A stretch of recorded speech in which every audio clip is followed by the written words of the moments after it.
Effondrement d'immeubles à la Palmeraie. La malédiction des Ouattara endeuille la Côte d'Ivoire.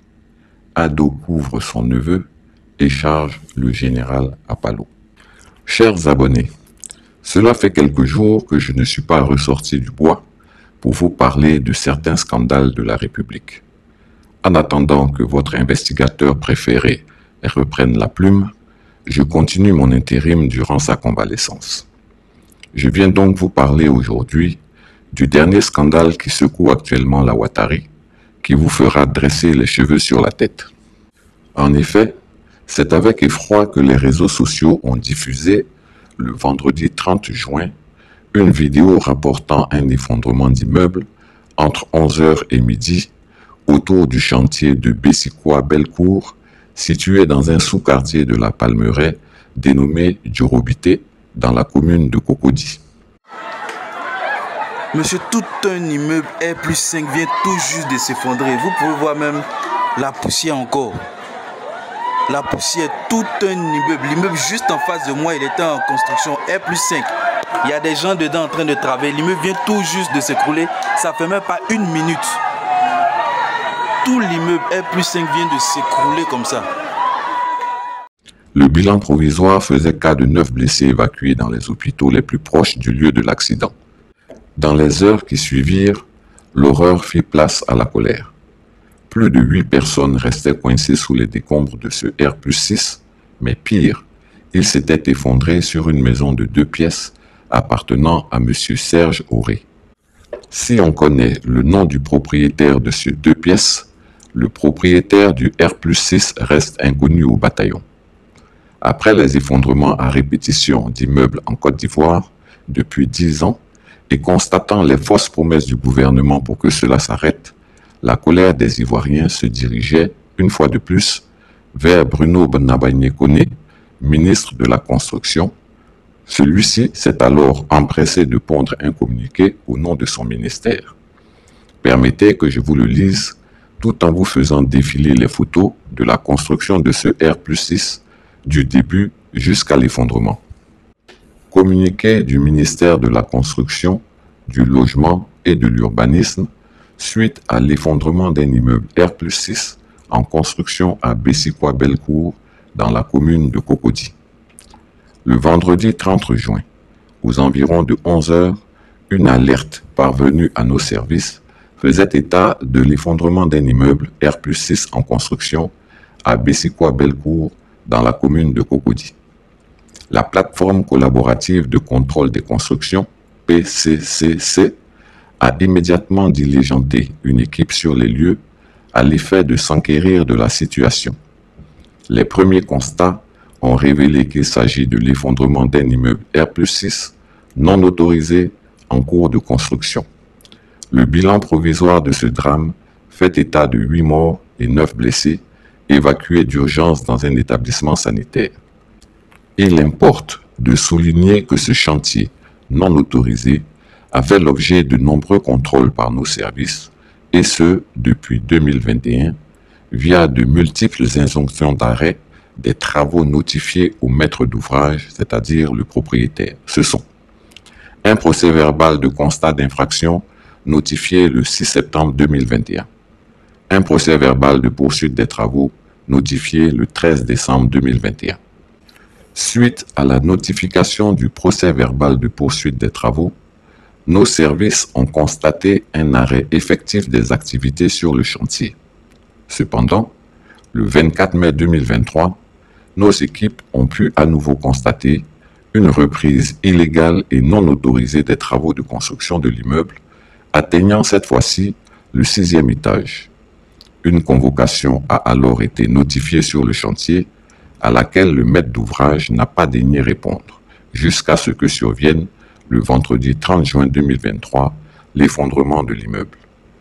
Tout en souhaitant nos condoléances aux familles éplorées et un prompt rétablissement aux blessés, le ministère de la Construction, du Logement et de l'Urbanisme invite encore une fois les maîtres d'ouvrage, c'est-à-dire propriétaires, à faire preuve de plus de civisme et de responsabilité en se conformant aux prescriptions du Code de la construction qui impose, entre autres, l'obtention préalable d'un permis de construire, le recours obligatoire à un architecte et à des professionnels du cadre bâti à toutes les étapes de la construction. Il convient aussi de rappeler que le non-respect de ces règles expose tout contrevenant à la rigueur de la loi. Donc, comme ça, Bruno Nabagné-Koné veut nous faire croire qu'il ne connaît pas le propriétaire de ce R6. J'ai alors décidé de l'aider en débusquant le fameux propriétaire et voilà ce que j'apprenais. Devant l'affront des réseaux sociaux qui se levaient contre son époux, Masséré Touré, la nièce d'Alassane Ouattara dit le vieux Grigou, courut voir son oncle Furax pour lui expliquer que même si l'effondrement de l'immeuble était une affaire de famille, cette fois-ci, son époux n'y était pour rien et encore moins la négligence des services de son ministère. « Comment est-ce possible ?» cria l'octogénaire. Et c'est là que Masséré pointa du doigt un autre neveu d'Alassane Ouattara, un certain Dramane Coulibaly, directeur général de la Loterie nationale de Côte d'Ivoire. Et oui, la Côte d'Ivoire est la vache à lait de la confrérie des Ouattara. Cet homme, qui se présentait comme un technocrate bon élève du FMI, est en réalité un hideux personnage dont la marque de fabrique est le népotisme et le clientélisme, un véritable prédateur des ressources du pays. Tous les pans de l'économie sont répartis entre les membres de sa famille. Si vous ne me croyez pas, lisons ensemble. Les Ouattara et leurs ramifications. 1. Alassane Ouattara, chef de famille et chef de l'État. 2. Ibrahim Ouattara dit Lafiole, le petit frère que certains désignent plutôt comme le fils d'Alassane Ouattara, ministre de la Défense, après avoir été pendant 10 ans ministre des Affaires présidentielles, c'est-à-dire directeur financier de la présidence. Dominique Ouattara, la reine de tout ce qu'on appelle immobilier ivoirien d'ici et d'ailleurs, y compris celui du président Houphouët-Boigny qu'elle gérait. Pratiquement tous les anciens bâtiments des quartiers de Cocody et du Plateau lui appartiennent, y compris le patrimoine immobilier de la SICOGI et de la SOGIFIA. 4. Masséré Touré, la nièce d'Alassane Ouattara, directrice de la communication de la présidence. Elle siège dans plus de 6 conseils d'administration des sociétés d'État, telles la RTI, Fratmat, etc. Amadou Touré, le frère aîné de Masséré Touré, est le directeur de Puma Énergie. Alassane Ouattara a pris un décret pour céder les stations de la Petrosi à Puma Énergie pour 1 franc symbolique. 6. Dramane David Ouattara, le fils de Alassane Ouattara, est à la tête d'une société de lobbying pour les sociétés de l'État ivoirien. Rappelons que le marché pour la confection de nos cartes d'identité avait été confié à la Semlex, une entreprise belge dont le premier fils de Alassane Ouattara est un important actionnaire. Pour ce marché, Semlex avait reçu de l'État ivoirien 460 milliards de francs CFA. Où est passé tout cet argent? Où sont passées les cartes d'identité des Ivoiriens? Ces questions ne trouveront sûrement des réponses qu'avec le départ d'Alassane Ouattara, le vieux Grigou. 6. Nasseneba Touré, veuve Diané, ministre de la Famille et de la Femme, qui va bientôt convoler en juste noces avec Dramane David Ouattara, lui-même veuf. Je vous passe le scoop. Elle est donc la future bru d'Alassane Ouattara. 7. Bénédicte Senger, l'ex-époux de Fanta Ouattara, la fille d'Alassane Ouattara, a été le patron de Web Fontaine, une société qui semblerait être une seconde douane ivoirienne. Bruno Nabagné-Koné, ministre de la Construction, est l'époux de Masséré Touré, elle-même fille de Rokia Ouattara, la sœur d'Alassane Ouattara. Bruno Koné est donc le gendre d'Alassane Ouattara. 10. Maître Adama Kamara, ministre de l'Emploi et de la Protection sociale, est le mari de Nina Keïta, la nièce d'Alassane Ouattara, la fille de sa sœur Sita. Lui aussi est donc le gendre d'Alassane Ouattara. La même Nina Keïta, la nièce d'Alassane Ouattara, est la directrice générale adjointe de la Gestoussi. 12. Dramane Coulibaly, le neveu d'Alassane Ouattara, est le directeur général de la Loterie nationale de Côte d'Ivoire, l'ONACI.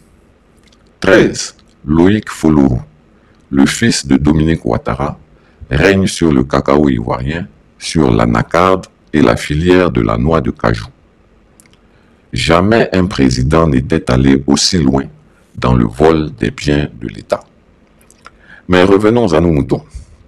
En effet, ce fameux 30 juin 2023, pendant donc que Masséré Touré disculpait son mari et pointait du doigt Dramane Coulibaly, directeur général de la LONASI, le sieur Coulibaly était aux abonnés absents, tout occupé à faire le beau comme un pan à la présentation de la maquette du futur siège de la LONASI, au moment même où de pauvres Ivoiriens mouraient, ensevelis sous un R+6 à Djorobité. Au moins 6 morts retrouvés dans les décombres de l'immeuble R+6 qui s'est effondré dans la matinée d'hier. 9 autres personnes sont blessées. Selon les pompiers, des victimes sont toujours coincées sous les gravats. Ils continuent les recherches et sont plusieurs dizaines déployées sur le site. Depuis la journée d'hier, aux environs de 11h35, jusqu'à ce jour, nous dénombrons malheureusement 15 victimes, dont 6 décès certains. Les fouilles vont continuer jusqu'au déplacement du dernier gravat pour s'assurer qu'aucune victime ne soit restée sous les décombres. Selon les informations que nous avons reçues, c'est environ une vingtaine de victimes qui se trouveraient sous les décombres. Mais ça reste sous les informations à vérifier. Jacqueline Yao n'en peut plus de ces longues et interminables minutes d'attente, mais elle garde espoir. Son neveu se trouve encore sous les décombres de l'immeuble plus de 24 heures après. Certains membres de la famille ont même passé la nuit sur le site. Depuis hier, on n'a pas encore retrouvé le corps. On a retrouvé tout le monde, sauf mon neveu là seulement qui est encore là-bas. On dit, ses amis ont dit il est là. Ils ont retrouvé le sac. Donc c'est lui-même, on n'a pas encore retrouvé. Depuis hier à 16h, j'étais sur le lieu. Puisque j'ai appris que c'est à 11h c'est tombé. Donc quand on est venu, tous ceux qu'on les a nevés, on s'en a regardé, on ne trouve pas notre frère. En tout cas, on est resté jusqu'à la nuit. On n'a pas trouvé mon fils dedans. Voici le sable là, c'est sur ça on a passé la nuit. On s'est assises, moi et puis mes soeurs. On n'a pas dormi, on n'a pas fermé l'œil. Qu'est-ce qui a causé l'effondrement du dit immeuble? Si plusieurs causes sont évoquées, celle de la qualité des matériaux est la plus plausible. J'ai l'intime conviction que ce fer à béton dit diamètre 5 qui est là n'est pas du diamètre 5, c'est véritablement du fer à béton spaghetti qui est là. Ensuite, la loi oblige les fabricants à mettre leur nom sur les fers à béton qu'ils produisent et leur nom initial et griffe. Et c'est répété sur tout le long du fer à béton. Et regardez tous les fers à béton qui sont là, s'il y a le nom du fabricant dessus. Si ça n'est pas dessus, c'est que c'est du faux fer à béton. Ceux qui fabriquent le fer à béton n'osent pas mettre leur nom parce qu'ils savent en cas de danger, on peut les identifier. Une chose est sûre, l'effondrement de cet immeuble suscite la colère de la tutelle. Sur le lieu du drame, le ministre de la Construction et de l'Urbanisme fait le point de la situation. Nous sommes encore en train de rechercher les causes possibles. Il y a déjà quelques pistes, mais qui montrent bien que le niveau de technicité requis pour ce type de bâtiment, qui était élevé jusqu'à R+6, que ce niveau de technicité n'a pas été mis en œuvre. Nous avons accentué le contrôle. Nous sommes passés de 4000 et quelques contrôles en 2020 à aujourd'hui près de 15 000 contrôles par an. Et nous continuons d'accroître ce nombre de contrôles. Nous avons accru les sanctions, notamment les démolitions. Tout est mis en œuvre. Tout ce que le gouvernement pourrait faire en la matière, le gouvernement le fait. Mais le gouvernement ne peut pas être quotidiennement sur chaque chantier de construction pour superviser la mise en œuvre. En attendant que les responsabilités soient situées, plusieurs familles sont dans l'attente de voir leurs proches sortir vivants des décombres. Dès le lendemain, le 1er juillet, le bilan des victimes s'alourdissait, lorsqu'on dénombra 9 morts sortis de sous les décombres. La colère des Ivoiriens était telle qu'Alassane Ouattara décida de couvrir ses 2 neveux en réorientant l'ire des Ivoiriens sur une autre personne. Après un léger conciliabule avec sa nièce, chargée de sa communication, le super menteur décida de couvrir Dramane Coulibaly, son neveu et homonyme, ainsi que Bruno Koné, son beau-neveu et ministre de la Construction. En effet, Alassane Ouattara venait de découvrir avec stupeur que le propriétaire du R+6 qui venait de s'effondrer n'était autre que Dramane Coulibaly, directeur général de la LONASI. Malhonnête comme pas un, il avait l'habitude d'utiliser son petit frère de lait, Coulibaly Nyenika Mopuro, qui est DAF, directeur administratif et financier à la LONASI, comme prête-nom afin de ne pas s'attirer les foudres du dictateur des lagunes.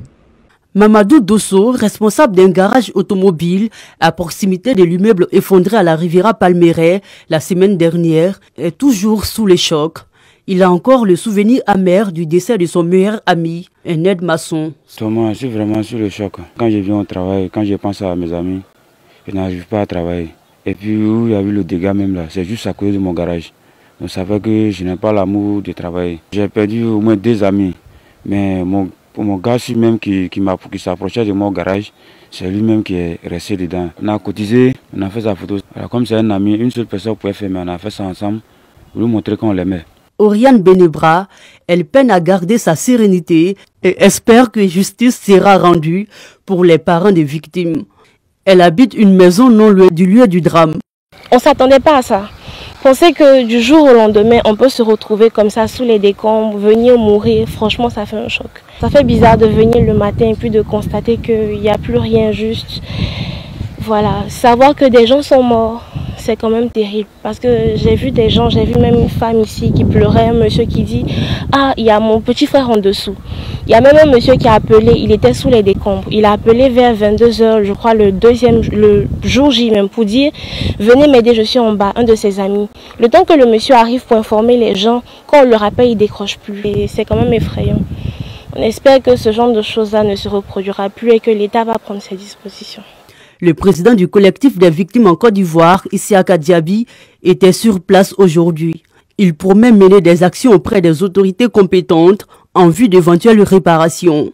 Après avoir assisté les victimes actuellement, les parents des victimes avec les corps qui sont à la morgue et leur audition en cours avec les enquêteurs, et on a trouvé nécessaire de passer ici dans le cadre de notre rapport alternatif. On veut lutter contre l'impunité.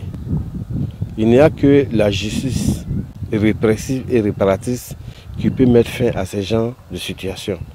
Non seulement les auteurs de l'événement de la scène théâtrale où nous sommes, et aussi des fonctionnaires des structures étatiques. Parce que ces matériaux de construction ne doivent pas être sur le marché. Ils ont leur part de responsabilité. La justice aussi doit étendre ses enquêtes vers pourquoi ces matériaux hors normes de qualité sont sur le marché et ça prolifère. 5 jours après l'effondrement de l'immeuble R+6 qui a coûté la vie à au moins 7 personnes, les riverains sont toujours sous les chocs. Ils attendent que les responsabilités soient situées et que justice soit rendue. De ce conciliabule, il ressortit que celui qui devait payer les pots cassés était le général Apalo Touré, qu'Alassane Ouattara a surnommé en privé le maréchal Tchapalo Touré. Pour les auditeurs de l'étranger, le Tchapalo est une bière traditionnelle du nord de la Côte d'Ivoire, faite à base de mil.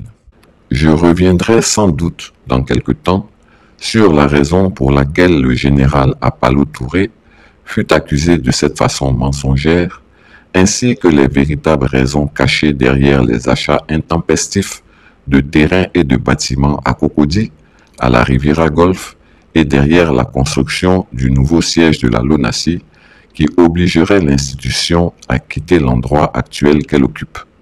L'appétit venant en mangeant, voilà qu'après les 150 logements du quartier lycée technique, le quartier de la RAN, entre l'arrière de la primature, la LONASI, l'école primaire, l'ancien cercle de la RAN racheté par Dominique Ouattara et dénommé aujourd'hui la case des enfants du plateau, et tous les bâtiments résidentiels de la RAN jusqu'au boulevard de la Carena donnent le tournis à Madame. De quoi donner des envies de rachat de propriété de l'État à certains, n'est-ce pas? Vivement que Fabrice Sawignon soit élu maire du plateau pour le plus grand bonheur de la Ouattari. Monsieur Bita. Retrouvez Chris Yapi sur ses deux chaînes YouTube, sa chaîne Dailymotion, Instagram et VK.